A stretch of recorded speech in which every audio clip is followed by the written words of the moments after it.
SMB Media presents.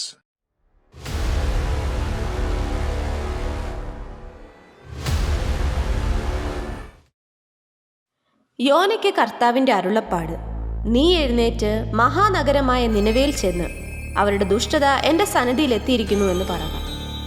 എന്നാൽ യോന തർസീസിലേക്ക് ഓടി ദൈവത്തിൽ നിന്ന് മറയുവാൻ ഒരുങ്ങി.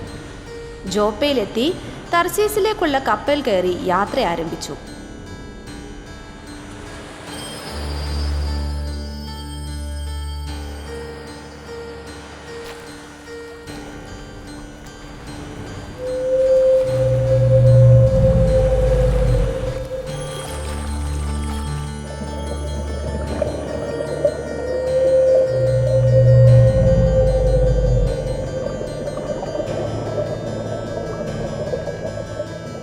എന്നാൽ കർത്താവ് കടലിലേക്ക് ഒരു കാറ്റയച്ചു.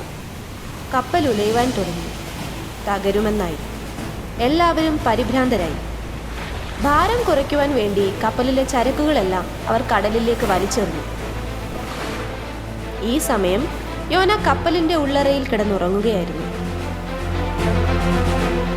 ദൈവത്തെ വിളിച്ചപേക്ഷിക്കുവാൻ യോനയോട് കപ്പിത്താൻ പറഞ്ഞു. ഇതിന് കാരണം ആരെന്നറിയുവാൻ അവർ ചീട്ടിടുകയും യോനയുടെ പേര് വരികയും ചെയ്തു.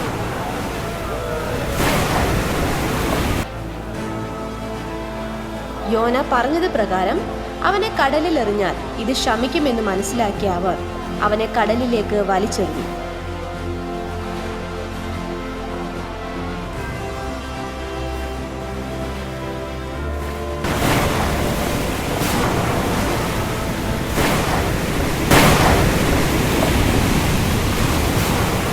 അപ്പോൾ തന്നെ ആ കടൽ ശാന്തമായി.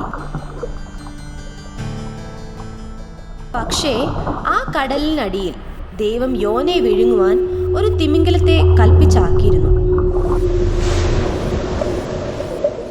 ആ തിമിംഗലം അവനെ വിഴുങ്ങി.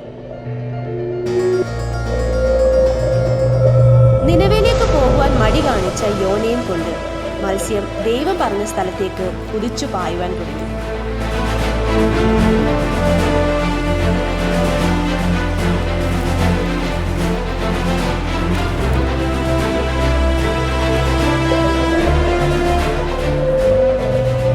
എന്നാൽ ആ മത്സ്യത്തിന്റെ വയറ്റിലിരുന്ന് യോന ദൈവത്തോട് പ്രാർത്ഥിക്കുവാൻ തുടങ്ങി. തന്റെ തെറ്റുകളെ ഏറ്റുപറഞ്ഞു. ദൈവപ്രവർത്തികളെ വർണ്ണിച്ച് സ്തുതിക്കുവാൻ തുടങ്ങി. അങ്ങനെ ദൈവം മത്സ്യത്തോട് കൽപ്പിച്ചു.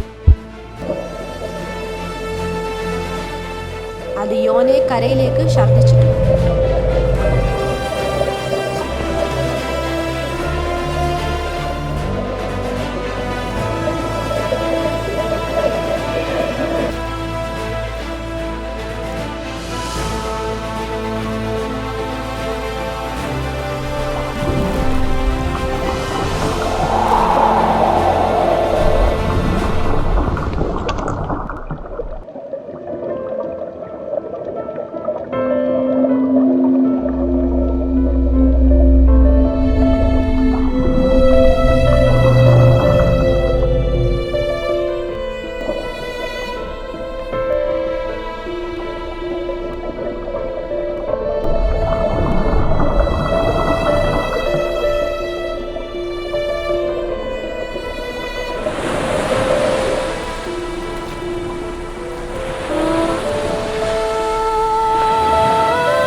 അവിടെ വെച്ച് ദൈവിക അരുളപ്പാട് പോലെ യോന നിനവേലേക്ക് പോയി.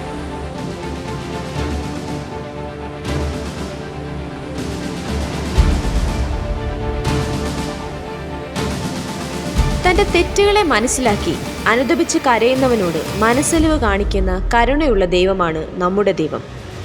അനുസരണക്കേടിന്റെ ഫലവും അതോടൊപ്പം തെറ്റുകളെ ഏറ്റുപറയുന്നവനോട് ക്ഷമിച്ച് വീണ്ടും ഒരു അവസരത്തെ കൊടുക്കുന്ന നീതിയുള്ള ദൈവത്തെയാണ് നാം സേവിക്കുന്നത് എന്ന് യോനയുടെ അനുഭവത്തിലൂടെ നമുക്ക് വ്യക്തമാണ്.